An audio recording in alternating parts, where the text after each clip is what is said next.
Audio Jungle.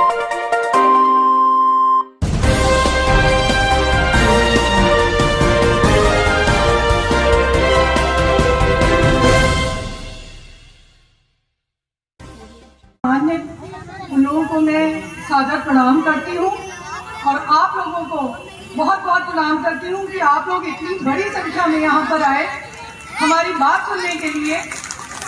बहुत बहुत धन्यवाद आपको। मैं कन्नौज की बहू मीनू दुबे, आज मुझे ये सौभाग्य मिला है कि मैं आप लोगों के सामने उपस्थित हूँ और मुझे बहुत ही खुशी हो रही है आप लोगों को इतनी बड़ी संख्या में देखकर कि आप लोग इतनी बड़ी संख्या में यहाँ पर एकत्रित हुए हैं। ये जो प्रचंड भीड़ है जो मुझे दिख रही है, इसे प्रचंड भीड़ नहीं, ये विश्वास है कि 2022 में बहन जी मायावती जी आ रही हैं और उनको आने से कोई भी नहीं रोक सकता, कोई भी ताकत नहीं रोक सकती। लेकिन मुझे, हम सबको, हमारी पार्टी को, बहन कुमारी मायावती जी को आपके सहयोग की, आपके साथ की बहुत आवश्यकता है। बिना आपके सहयोग के हम लोग कुछ नहीं कर सकते हैं। इसलिए आप एक कदम बढ़ाइए, हम 10 कदम आपकी ओर बढ़ाएंगे। आप एक कदम चलिए, हम 10 कदम चलेंगे। आप लोग यहाँ पे इतनी बड़ी संख्या में हैं, बहुत खुशी हुई आप लोगों को देखकर। मैं 2007 का, आपको 2007 से लेकर 12 तक का समय आपको याद दिलाना चाहती हूँ, जब बहन कुमारी मायावती जी का कार्यकाल रहा है। उस कार्यकाल में हम लोग कहीं भी निडर होकर किसी भी समय निकल सकते थे, लेकिन आज हमें अपने घर से, अपनी दहलीज के बाहर कदम रखने में डर लगता है।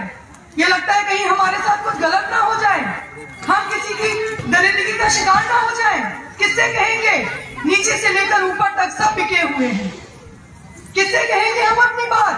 किससे कहेंगे हम अपनी फरियाद? क्योंकि शासन में हमारी बहन जी नहीं है जो हमारी बात सुनेंगी। इसलिए सभी माताओं बहनों से हाथ जोड़कर गुजारिश है, प्रार्थना है कि 2022 में बहन जी मायावती जी को 5वीं बार उत्तर प्रदेश का मुख्यमंत्री बनाने का कष्ट है। आप लोगों से अनुरोध करती हूँ कि 2022 में एक बार फिर से बहन जी को लाइए, फिर से खुशहाली के दिन लाइए, फिर से हम बाहर निकल सकते हैं, फिर से अपनी बात कह सकते हैं। हमें किसी से डरने की जरूरत नहीं है कि हम किसी से डरे कि नहीं, हम बाहर नहीं निकल सकते, हम किसी का सामना नहीं कर सकते। हम औरत हैं लेकिन अबला नहीं है, अबला नहीं है हम। हमें माँ दुर्गा का वास है और हम जिसको चाहे उसको पलट के रख सकते हैं, इतनी हम ताकत रखते हैं। इसलिए आप लोग हाथी का बटन दबाइए, बहन जी को उत्तर प्रदेश का 5वीं बार मुख्यमंत्री बनाने का कार्य करिए। आप लोग खुद इतने सक्षम हैं, खुद अपने, हर औरत अपने आप में एक ताकत है, हर स्त्री में वो ताकत है कि वो दुनिया को पलट सकती है। फिर ये भारतीय जनता पार्टी क्या चीज है, इनकी कुर्सी क्या चीज है? हम तो इसको रात भर में पलट सकते हैं, हम इतनी ताकत रखते हैं। हम सब अगर एकजुट हो जाएंगे तो 2022 में बहन जी को मुख्यमंत्री बनना तय है। आप लोग 2022 की तरह आपका हर साल मंगलमय होगा, लेकिन ये हर साल आपका तब मंगलमय होगा जब बहन जी को आप हर साल हमेशा गद्दी पर देखना चाहेंगे, हमेशा वो हमारे साथ रहेंगी, तब हम निडर हो पाएंगे, बेफिक्र हो पाएंगे। हम भारतीय जनता पार्टी वालों से डरने वाले नहीं हैं। ये गुंडा राज उन्होंने उत्तर प्रदेश में चालू किया है। हम एक सुशासन लाएंगे, बहन जी हमारी सुशासन लाएंगे। 2007 से 12 तक का जो उनका शासनकाल रहा है, उसमें आप याद करिए कि सब कुछ कानून व्यवस्थाएं, इतनी दुरुस्त कानून व्यवस्थाएं थी। और आज क्या है? किससे शिकायत करें? हम नहीं कर सकते, दब जाते हैं, क्योंकि हमारी कोई सुनने वाला नहीं है। हमें अपनी बात लोगों तक पहुंचा दी है। अगर हमारे साथ गलत होता है तो हमें अपनी आवाज बुलंद करनी ही है, हमें गलत को बर्दाश्त नहीं करना है। हमें बहन कुमारी मायावती जी का साथ देना है और उनको मुख्यमंत्री बनाना है, उनको मुख्यमंत्री की गद्दी पर 5वीं बार बिठाना है। मीनू दुबे जिंदाबाद, मीनू दुबे जिंदाबाद, मीनू दुबे जिंदाबाद, जिंदाबाद, मीनू दुबे जिंदाबाद, जिंदाबाद। हम लोगों का, मैं तो समझती हूँ रसोई गैस, आप देखिए कितनी, हर चीज में इतनी महंगाई की हुई है। हम क्या खाएंगे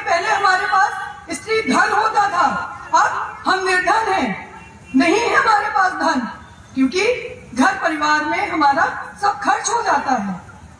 इसलिए इतनी महंगाई कर रखी है, इतनी महंगाई हो गई है कि हमें घर चलाना मुश्किल हो रहा है। चाहे वो गैस सिलेंडर के दाम ले लीजिए, चाहे दालों के दाम ले लीजिए, कहां से कहां महंगाई पहुंच गई है। लेकिन कोई फर्क नहीं पड़ता, हम भूखे हैं, कैसे हैं, निर्धन है, कोई फर्क नहीं पड़ता। सरकार ने आपको, इसलिए हम लोगों ने चुनकर आपको वहां पे बिठाया है कि आप हमारी बात सुनेंगे, हमारी रक्षा करेंगे। उसके बदले में आप क्या दे रहे हैं? राम राज के बदले रावण राज दे रहे हैं। ये रावण राज आपने दिया है हमें। अगर आपके हिसाब से ये राम राज है तो हमें इस तरीके का राम राज कदापि नहीं चाहिए। हमें सत्ता में हमारी बहन जी चाहिए। 2022 में मुख्यमंत्री के पद पर हमारी बहन जी को बिठाने का कार्य करेंगे। अब मैं आपको और समय न लेते हुए मुख्य अतिथि माननीय श्रीमती कल्पना मिश्रा जी को मंच पर बुलाती हूँ। वो आपके सामने अपने विचार रखें और आप लोगों से अनुरोध है कि आप लोग उनके विचारों को सुने, समझें और यहीं छोड़कर ना जाएं, जन जन तक पहुंचाएं जितना आप कर सकते हैं। जय भीम, जय भारत, जय परशुराम।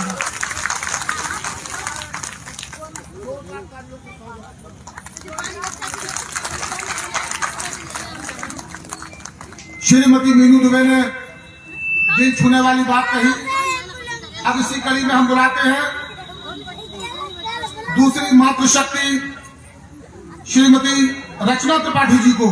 जोरदार तालियों से स्वागत करिए श्रीमती रचना त्रिपाठी जी का। बहुत जोर से, ताकत से, पूरी ताकत से आवाज उठी कि गूंज जाए पंडाल। श्रीमती रचना त्रिपाठी, श्रीमती रचना त्रिपाठी, श्रीमती रचना त्रिपाठी।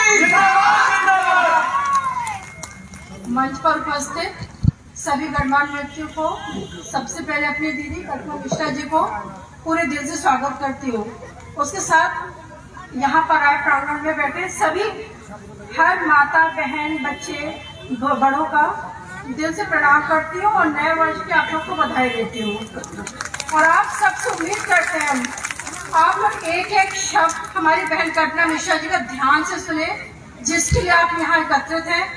हम लोग अब उनको पूरा समय दें ताकि वो आपको हर चीज विस्तार से बताएं कि हम लोग किस तरह भ्रमित किए गए हैं। मैं ज्यादा समय नहीं लूंगी, मैं कल्पना मिश्रा जी को बुलाती हूँ और आप सबसे विनती करती हूँ चुनाव आने पर हमारे भाई नीरज मिश्रा जी को पूरी बहुमत से विजय बनाए, जिससे आप उस चीज का लाभ उठा सकें और वो लाभ हमें उठाना है। मंच पर कल्पना मिश्रा जी का मैं स्वागत करती हूँ। जोरदार तालियों से स्वागत। रचना बहन का जोरदार तालियों से स्वागत। अब आपको इंतजार है श्रीमती कल्पना बहन का, लेकिन थोड़ा दिल थाम के बैठिए। ऐसे शख्सियत को बुला रहे हैं, ऐसे व्यक्ति को बुला रहे हैं जो माननीय सतीश चंद्र मिश्रा जी के साथी बनकर 24 घंटे उनके साथ रहते हैं। जब आप सुनेंगे तो आपको माननीय सतीश चंद्र मिश्रा जी की महक पसंद आएगी, उनकी खुशबू नजर आएगी। हम ऐसे शख्स को बुला रहे हैं। बहुजन समाज पार्टी में 8 विभागों के कैबिनेट मंत्री रहे, बहुत ही ताकतवर कैबिनेट मंत्री रहे, बहन जी के बहुत ही विश्वास पात्र माननीय सतीश चंद्र मिश्रा जी के सारथी और हम लोगों के नेता पूर्व कैबिनेट मंत्री माननीय नकुल दुबे जी को आमंत्रित करता हूं। जोरदार तालियों से स्वागत माननीय नकुल दुबे जी का। दोनों हाथ ऊपर उठाकर तालियां बजाइए माननीय नकुल दुबे जी के लिए। बहुत बहुत धन्यवाद।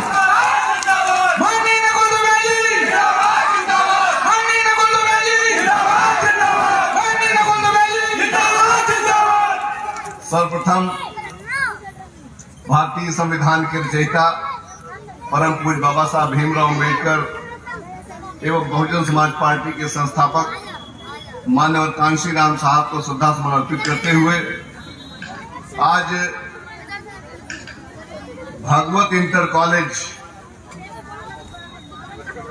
जहां पर अखंड भवन भी है, मां सरस्वती का वास भी है, आज यहाँ पर आप लोगों के बीच में इतनी भारी तादाद में मातृ शक्तियों को देख करके जो ऊर्जा मिल रही है, उस ऊर्जा के माध्यम से ये आज हम सब यहाँ से विश्वास लेकर के जा रहे हैं कि पूरे उत्तर प्रदेश में बहुजन समाज पार्टी की सरकार तो बन ही रही है। आज चेयरमैन साहिबा के नेतृत्व में सम्मानित प्रोफेसर नीरज कुमार मिश्रा जी 2022 में विधानसभा पहुंचने जा रहे हैं। ये आज यहाँ से पूर्णतः परिलक्षित है। मंच पर विराजमान हम सबको आशीर्वाद देते हुए आज इस मुकाम तक पहुंचाने वाली और उनके ताकत, उनके द्वारा दिया गया आत्मविश्वास, आज के इस समारोह के मुख्य अतिथि परम आदरणीय श्रीमती कल्पना मिश्रा जी, मंच पर विराजमान सम्मानित श्री अरुण द्विवेदी जी, मंच पर विराजमान इस नगर पालिका की चेयरमैन राष्ट्रपति पुरस्कार प्राप्त श्रीमती शशि मिश्रा जी, सम्मानित श्रीमती रचना त्रिपाठी जी, मीनू दुबे जी, सलीम खान साहब और यहाँ पर बैठे हुए हमारे सम्मानित नेता बहुजन समाज पार्टी के पदाधिकारियों, मेरी सामने की ओर बैठे हुई माताओं बहनों और आसपास खड़े हुए मेरे सम्मानित बड़े बुजुर्गों में नौजवान साथियों, वास्तव में आज हम लोग महिला सम्मेलन में सुनने के लिए ज्यादा आए हैं और महिला सम्मेलन का तात्पर्य क्या है, अभिप्राय क्या है। हम लोग वास्तव में आप सब लोग के मुख और मुखार बिंद से आप सबकी तकलीफ सुनने के लिए यहां पर आए हैं। पूरे के पूरे उत्तर प्रदेश में आज ये संदेशा जा चुका है कि आज उत्तर प्रदेश की एक एक महिला आदरणीय बहन कुमारी मायावती जी के साथ कंधे से कंधा मिलाकर के उनको मुख्यमंत्री के रूप में देखते हुए उत्तर प्रदेश में शांति और अमन चैन की पहचानता है। क्यों? क्योंकि उत्तर प्रदेश में अब हमारी पूर्व वक्ता कह रही थी कि महंगाई, कुशासन, अत्याचार, बेविचार, आज ये सब उत्तर प्रदेश की वानगी बन चुका है। और कहा क्या जा रहा है कि हमने चारों तरफ राम राज्य फैला दिया है। राम राज फैलाने वाले कौन लोग हैं? राम राज फैलाने वाले वो लोग हैं जो अपनी गाड़ियों से गरीबों को कुचल करके मार देते हैं, मार देने का काम करते हैं और उसके बाद भी केंद्र में मंत्री बने रह जाते हैं।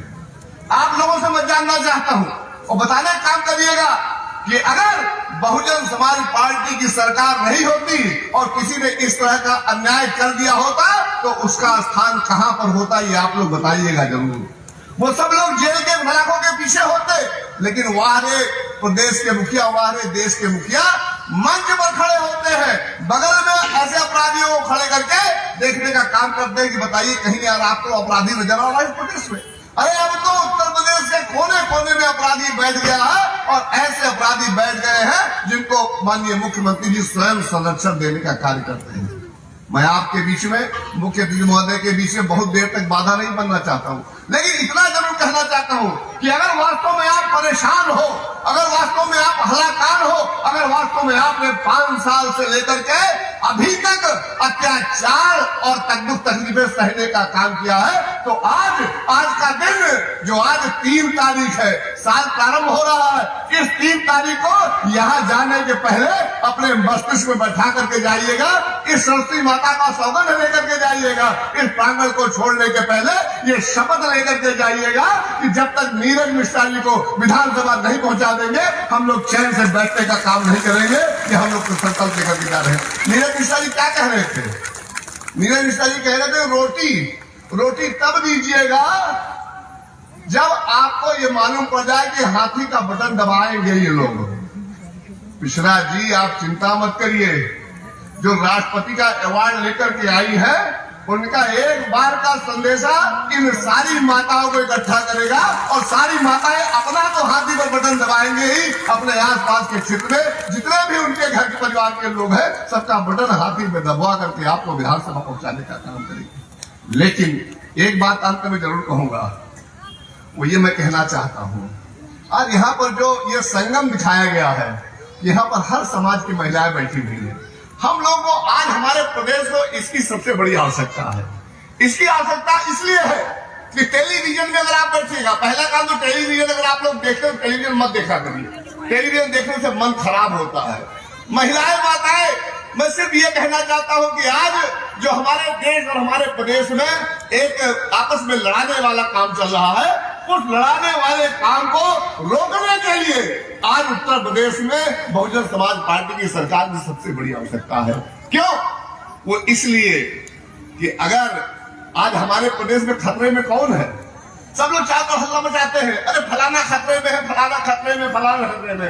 इसके जवाब में मैं क्या कहता हूं कि अगर भारतीय जनता पार्टी की सरकार बनी रही तो न तो हिंदू खतरे में है, न मुसलमान खतरे में है। अगर ये आपका ही रहे तो आपका ये हिंदुस्तान खतरे में है। अपनी माटी को बचाने का काम करो, अपनी मातृभूमि को बचाने का काम करो। अगर आपने अपनी माटी, अपनी मातृभूमि की रक्षा करेगी, आपका प्रदेश यूं ही अमन चैन शांति में रहने का कार्य करेगा। लेकिन इन आतंकियों को आपको भगाना पड़ेगा। मैं आमंत्रित करता हूं बहुजन समाज पार्टी के राष्ट्रीय महासचिव परम आदरणीय सतीश मिश्रा जी की धर्मपत्नी, जो कि रातों दिन पूरे उत्तर प्रदेश में जिले जिले विधानसभा जा करके बहुजन समाज पार्टी के अलग को जगाने का काम कर रही है। सम्मानित श्री कल्पना मिश्रा जी, कृपया माइक पर आए, हम सबको आशीर्वचन दे और हम सबको संकल्प भी दिलाए।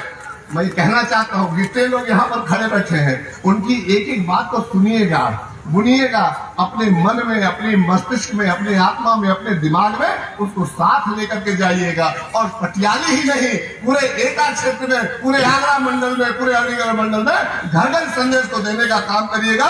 इसे नीरज मिश्रा ही नहीं, जितने भी बहुजन समाज पार्टी के प्रत्याशी लड़ रहे हैं, हम सबको जिता करके आदरणीय बहन कुमारी माती की झोली में डाल करके बहुजन समाज पार्टी को मजबूत करने का काम करेंगे। परम आदरणीय कल्पना मिश्रा जी, जोरदार तालियों से स्वागत। कल्पना मिश्रा जिंदाबाद, जिंदाबाद जिंदाबाद, कल्पना मिश्रा जिंदाबाद, जिंदाबाद जिंदाबाद, सतीश मिश्रा जिंदाबाद, जिंदाबाद जिंदाबाद, सतीश मिश्रा जिंदाबाद। जिंदाबाद जिंदाबाद। माताओं बहनों से निवेदन है कि कृपया हिले डुले नहीं, प्लीज स्थान पर बैठ जाए। बहुत अच्छे वक्ता से आपकी मुलाकात होने जा रही है। आए सम्मानित आदरणीय श्रीमती कल्पना मिश्रा जी। सर्वप्रथम यहाँ पर इतनी ज़्यादा तादाद में हमारी माताएं बहनें सब इकट्ठा हुई हैं, इनको हमारा सादर नमन। सर्वजन हिताय एवं सर्वजन सुखाय की विचारधारा वाली, उसकी नीतियों पे चलने वाली बहुजन समाज पार्टी के तत्वाधान में आज महिलाओं की सम्मान, सुरक्षा और तरक्की, हम आपसे फिर कहना चाहेंगे कि महिलाओं के लिए खास तौर से सम्मान, सुरक्षा और तरक्की के विचार को रखने वाली एक संगोष्ठी आयोजित की गई है, जिसमें यहाँ बैठे आयोजकगण श्रीमती शशि मिश्रा जी तथा नीरज मिश्रा जी, जो कि यहाँ के प्रत्याशी हैं, श्री नकुल द्विवेदी और अरुण द्विवेदी जी, और हमारे साथ में बहनें आई, हमारी रचना त्रिपाठी और हमारी बहू कहिए या बेटी कहिए मीनू दुबे जी। इन सबको मेरा सादर नमन और बहुत बहुत अपनी बहू को हम प्यार देते हैं।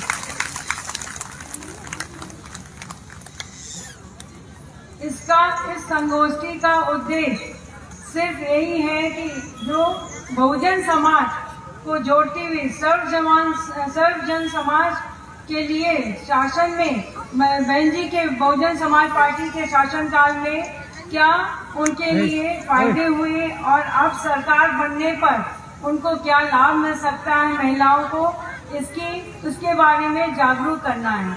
जैसा कि आप लोगों को मालूम है कि माननीय सतीश चंद्र मिश्रा जो हमारे पति हैं, वो खास उस सर्व समाज को और तथा खास तौर से ब्राह्मण समाज को एकजुट करने के लिए पिछले 6 महीने से हर जिले, हर प्रदेश के हर जनपद में जा रहे हैं और उनको जोड़ने का काम कर रहे हैं तथा उनसे कंधे से कंधा मिला के श्री नकुल दुबे एंड श्री अरुण द्विवेदी जी उनका साथ दे रहे हैं।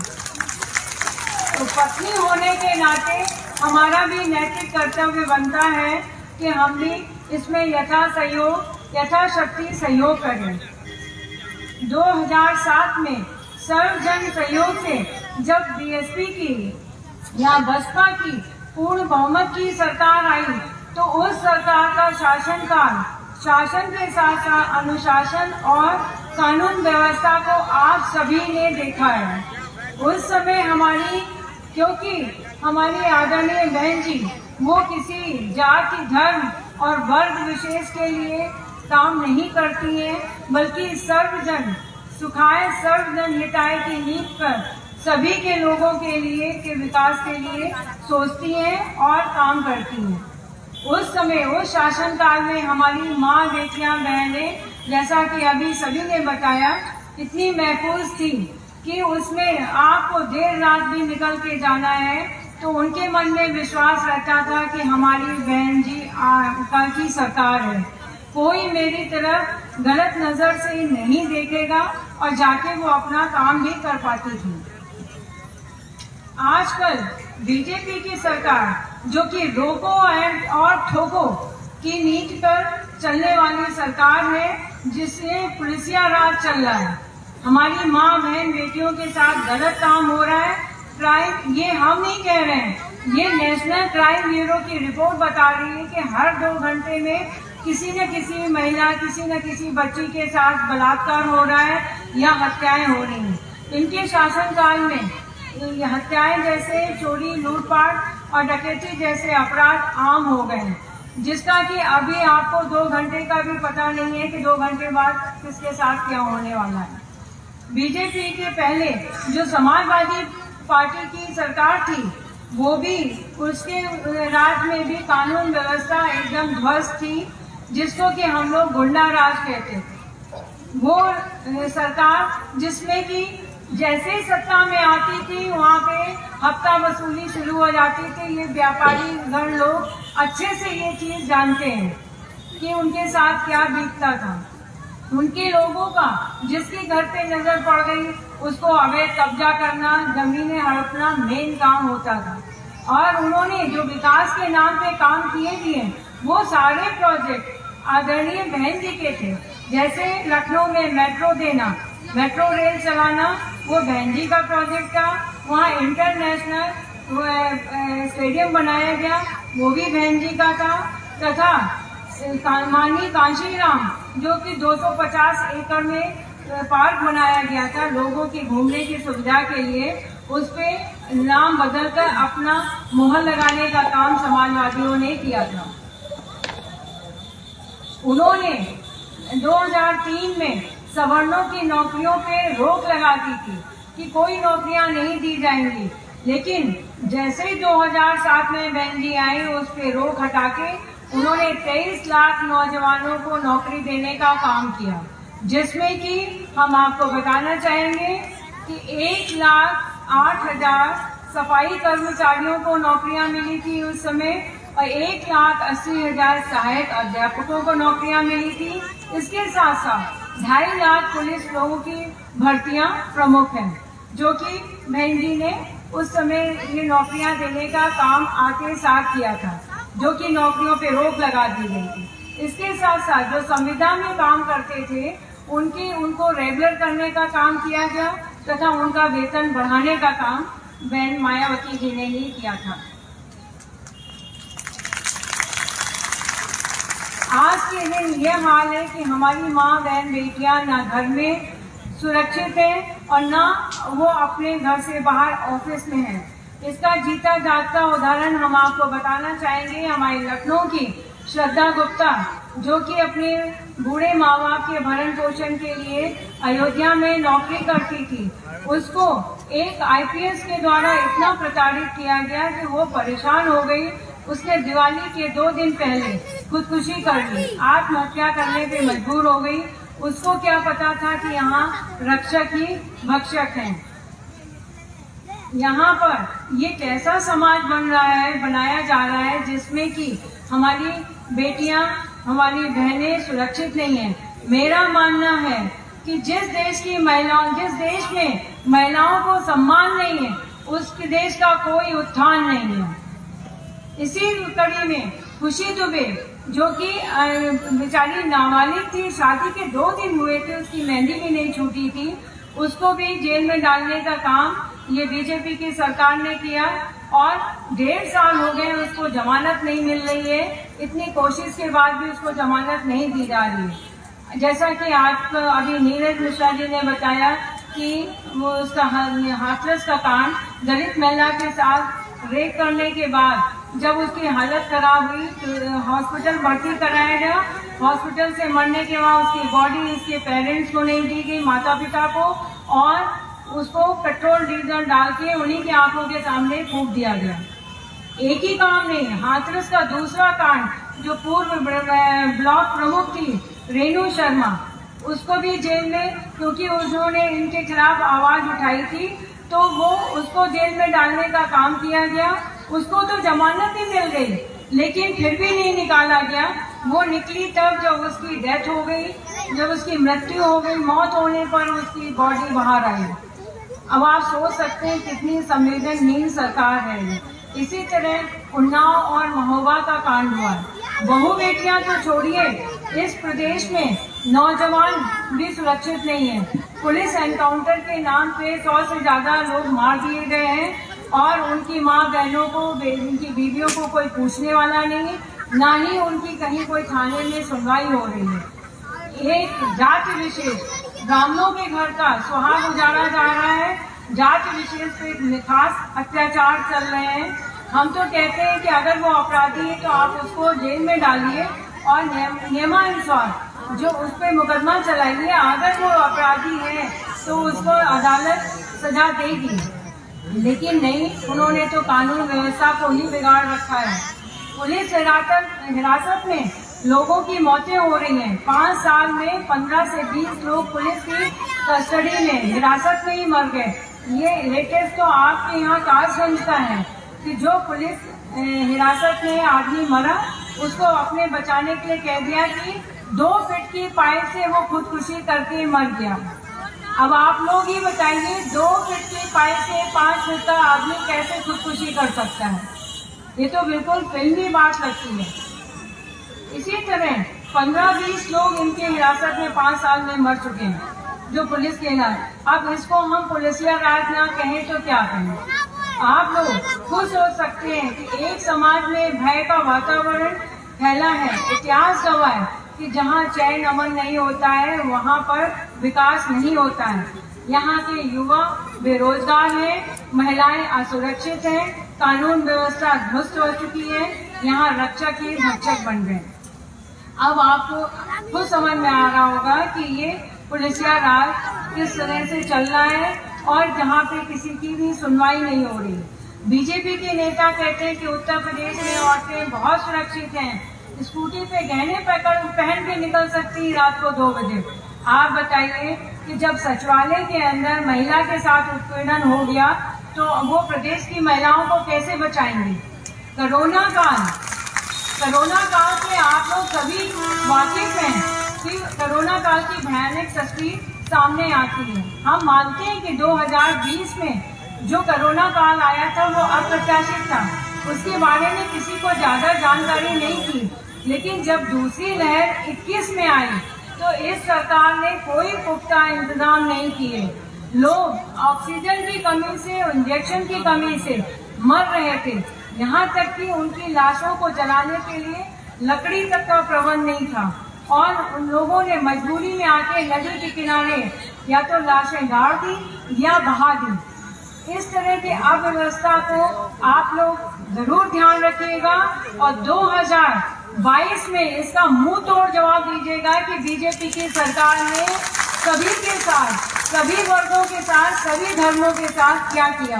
कोरोना काल किसी एक वर्ग के लिए नहीं आया था, उसमें सभी परेशान हुए थे।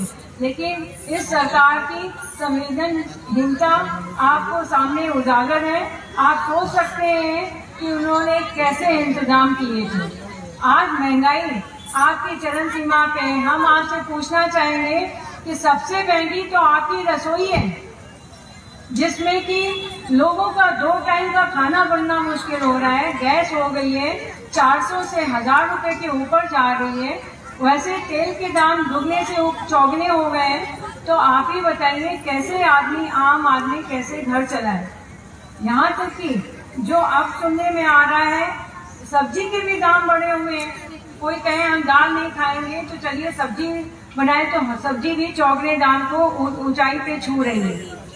इसके साथ साथ जो कोरोना के काल में लोगों का धंधा चौपट हो गया, उनकी नौकरियां चली गई, उसके ऊपर ये महंगाई की मार। और कोरोना काल में हुआ क्या, जब 2020 में लोग जगह जगह से पलायन कर रहे थे, आप लोगों ने भी टीवी में देखा होगा कि बेचारे छोटे बच्चे अपने सूटकेस के ऊपर बैठा के उनको घसीटते हुए लोग लाए हैं। उस समय ये बीजेपी की सरकार केंद्र से लेके प्रदेश तक सभी जगह वो बैठी सिर्फ अपने विज्ञापन को छाप रही थी। उनका सारा विकास, सारा कार्य बैठ के उन्होंने कोई इंतजाम नहीं किया, ना बसें लगाई, ना कोई पुख्ता इंतजाम किया, सिर्फ एडवर्टाइज विज्ञापनों में अपना पैसा सारा खर्चा किया। संवेदनहीनता का तो ये हाल है कि अभी बनारस में ये बात अगस्त की है, हम लोग गए हुए थे तो बनारस में अंध विद्यालय बंद कर दिया जब दृष्टि बाधित लोग बच्चे वहाँ सड़कों पे प्रोटेस्ट करने लगे कि भाई हमारा स्कूल हम कहाँ जाएं, अब इस समय हमारी पढ़ाई अधूरी है। तो उनको पुलिस वालों ने बर्बरता पूर्वक पीटा और उनके खून निकाल दिया। यहाँ तक कि जो आप सुन रहे हैं कि एक पैकेट अनाज, एक पैकेट तेल, 1 किलो शक्कर, चावल सब दिया जा रहा है, लेकिन आप लोगों ने अगर ध्यान से सुना होगा तो ये कहा जा रहा है कि 31 मार्च तक ये करोड़ों आदमियों के पास पहुंच जाएगा। इससे मतलब साफ होता है कि ये सब चुनावी स्टंट है, आप लोगों को प्रलोभन दिया जा रहा है। आप खुद बताइए, एक बार के आटा दाल चावल मिलने से क्या जिंदगी कट जाएगी? नहीं कटेगी। तो आप लोग इनके बहकावे में मत आइए और बहकावे में ना आके बल्कि अपने आंखें खोल के रखिए। इनकी संवेदनहीनता का तो यह हाल है कि वित्त विहीन शिक्षकों के साथ जो बर्बरता पूर्वक काम किया गया, उनको सिर्फ प्रलोभन देके, चाहे वो सपा गवर्नमेंट की हो चाहे वो बीजेपी की गवर्नमेंट हो, सबने उनको प्रलोभन दिया कि हम आपका उचित मानदेय बढ़ाएंगे, साथ में आपका नियमावली में आपका नाम लाएंगे, लेकिन कहने को वोट ले लिया, ये काम नहीं किया गया। जब अभी बीजेपी की सरकार को 4.5 साल हो गए तो शिक्षकों ने कहा कि प्रोटेस्ट किया, वहाँ विधानसभा के सामने नारेबाजी की, तो उनको पुलिस के द्वारा पीटा गया।